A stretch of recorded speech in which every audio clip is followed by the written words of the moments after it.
ইনকিলাব মঞ্চের মুখপাত্র শরীফ ওসমান হাদি গুলিবিদ্ধ হয়ে এখন ঢাকা মেডিকেলে আছে। আজকে জুমাবার, শুক্রবারের মতো একটা বারে চিন্তা করেন আমরা কত অনিশ্চিত একটা ভবিষ্যতের দিকে হাঁটছি। বাংলাদেশের জন্য আমি প্রতিদিন দেখছি একটা বিভীষিকাময় সময় কিন্তু আমরা পার করছি। সময়টা কত ভয়াবহ হতে পারে তার জাতির জন্য।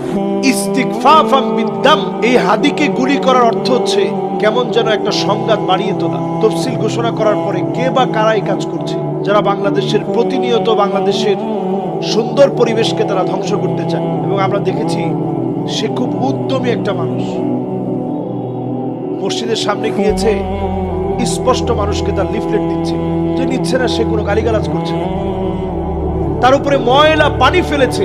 ময়লা পানি যারা মারছেন আরো মারতে পারেন, সমস্যা নাই, বাড়ে 3বার মারছে এখানে ময়লা পানি। এই মিডিয়ার সমস্যা নাই, কোনো সমস্যা নাই। সে কিন্তু কিচ্ছু বলে নাই, সে বলছে পানি আরো ফেলো, কোনো অসুবিধা নেই।